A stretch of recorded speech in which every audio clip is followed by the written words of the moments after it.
Hi there, everybody. It's ArteDar. I'm with Marion Smith on day 7.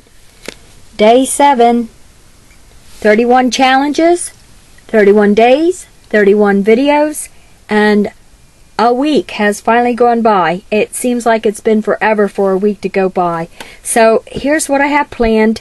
Earlier tonight I had seen Cindy Lou Who's video of a gift that she was received, and it's lovely. I had seen that technique done before, but before we get into that, I wanted to ask anyone out there, maybe my age, you know what these are, right?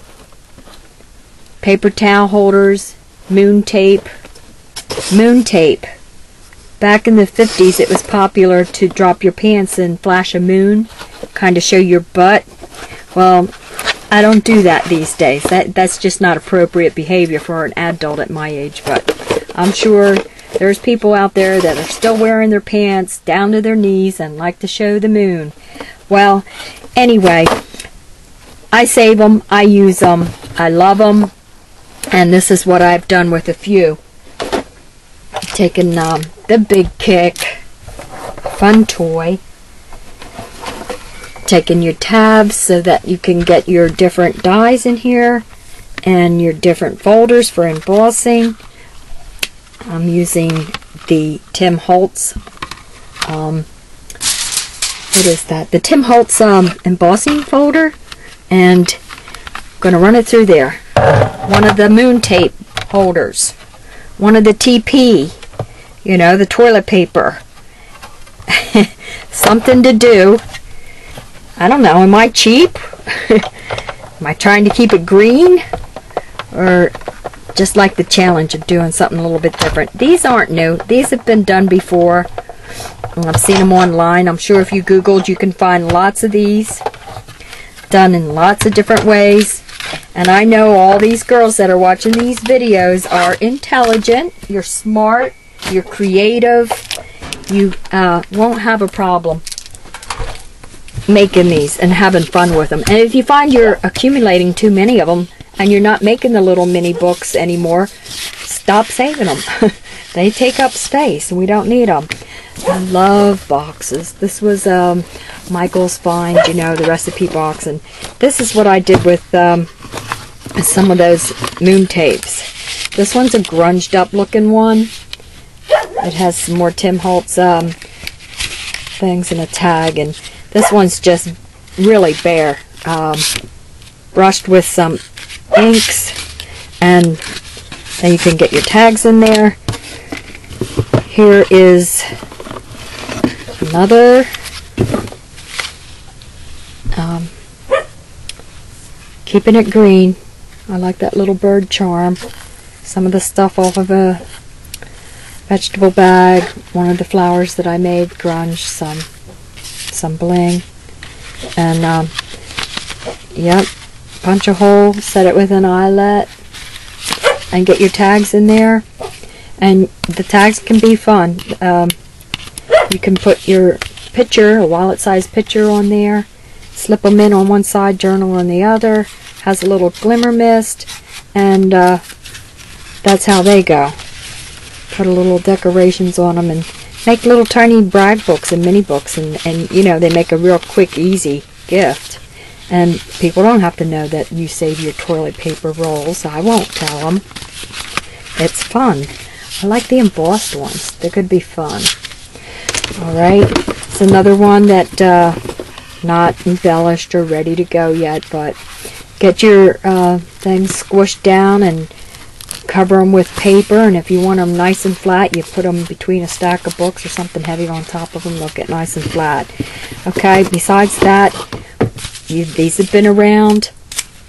These are the sleeves that go on your hot coffee cups. You can find them in those fast food places and just about anywhere. That's a nice little mini book started, and it's the top that will have the pocket that you'll put your tags in. Use them. Okay, while we're on mini books and boxes, This was my idea tonight. Again, I started to say Cindy Lou had a gift sent to her by an artist that I've been watching for over a year. I have an affection for making boxes. There's no doubt in my mind that if I can find a nice sturdy box, I'd like to get a hold of his alterations and play with them. It's fun. Here's a candy box that I had made a few years ago. I hope to get another candy box soon and do one with the family, little pictures in it that says the Forrest Gump movie says life is like a box of chocolates, you never know what you're going to get. You know, this box has little mini albums that I had made a long time ago. Now, are they not small pictures or what? But I had made a whole bunch of these tiny little books to give to the family for Christmas one year. And another one's just tiny. You know, you print it out on your computer, your index folder pictures. Me and my honey. Alright, so we're on the boxes. We're enjoying them. We're saving them. We're collecting them. We don't buy them. Some people gift them. These are the cigar boxes. Okay. This one has a long way to go to get done, but yeah, it's got its base coat and it's a little crackle, and I want to cover up the Prince Hamill logo on it. There's another tiny little cigar box. Cute wood. Fun. Alright, this is the box that I have set up tonight to show you how, I'm not positive, but I'm pretty certain that this technique I had first seen by Racho, R-A-C-H-O 113 on a YouTube, and I had made it. I liked the technique. I thought it was a lot of fun.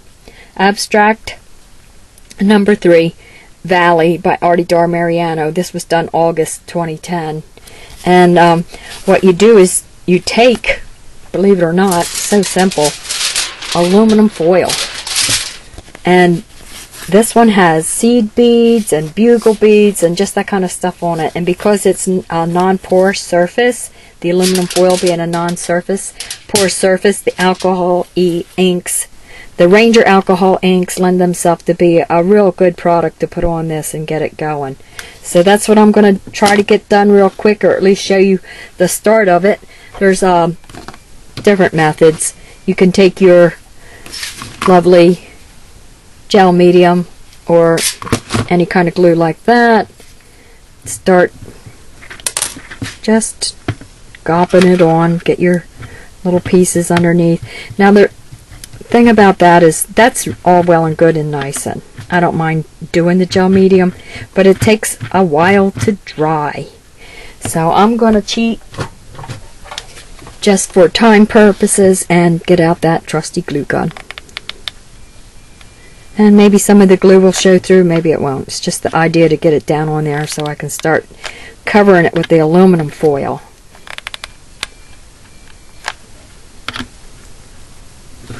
Yeah, I wasn't exactly going to put it on top of there, but it worked out. Who cares? It's going to be fun.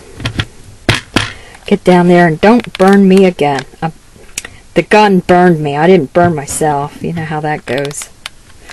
Really, you should just keep a glass of ice cold water next by, and if you do get a real good burn, you can stick your hand in it real quick. And I've gotten some pretty good burns on hot glue guns, and I still haven't learned to make sure I keep ice water near me. Alright, so let's not be too obsessive with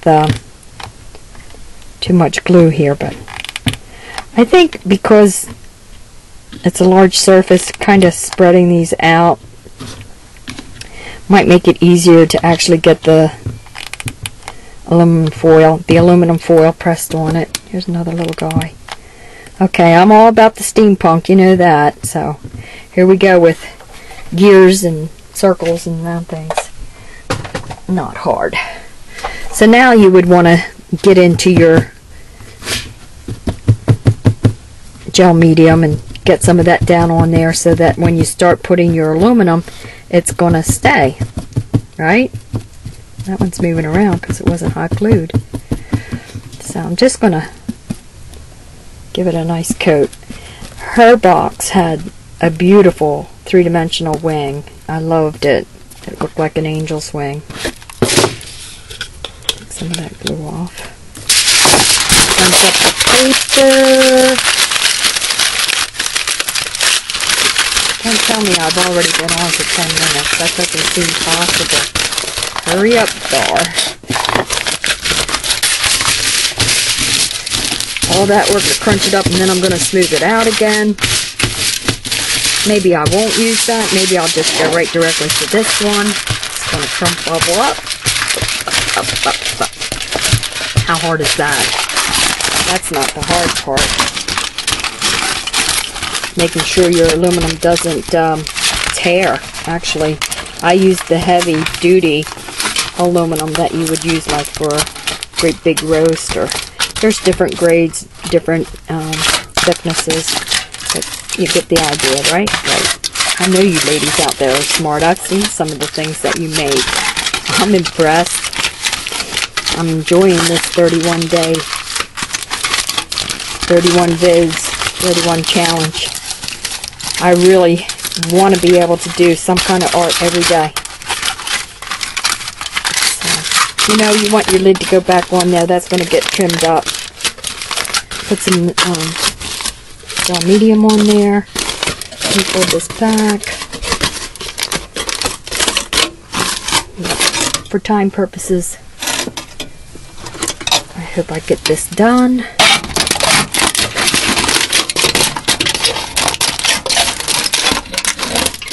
Isn't that lovely, ladies? The sound of crinkling aluminum foil. So thank you, Rachel13, and thank you, Cindy Lou, for posting that.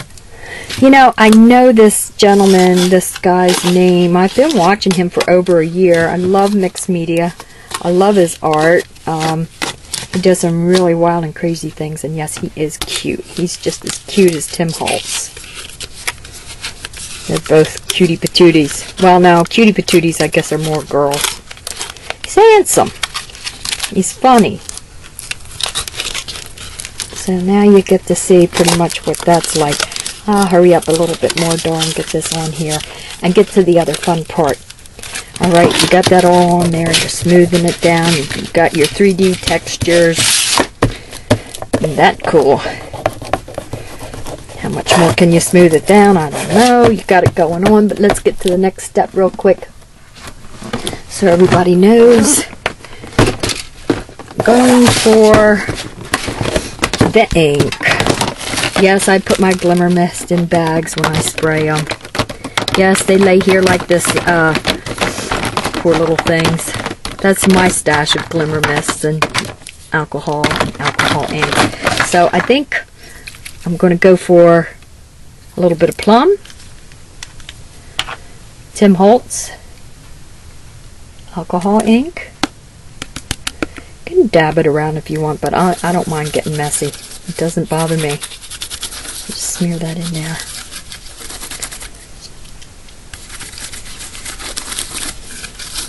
And the nice part about getting messy, I think, you feel well, I don't mind. I don't have to go anywhere and show anybody my hands. Citrus. Sounds fun. I like to do in tricolors, like 3. I get more than 3 going. I'm not really crazy about it, so 3 works for me. If you get some more of this going, that's all going to get glued down. I'm just making it sloppy and going fast so that you girls, like I said, you're intelligent. You know what to do. It's not hard. Not a little. Alcohol ink doesn't take long to dry.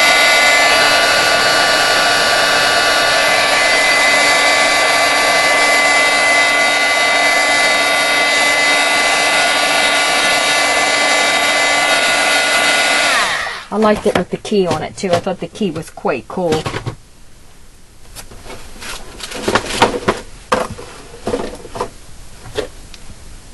Okay, I'm looking for a product that I've used for years and years in the acrylic paint. It's called a gel medium. But no, not a gel medium. Hold on, folks. Let's see where I put it. Put that box on the floor so I could reach it. Sorry about that. Making you wait. That's not good. I thought I had everything.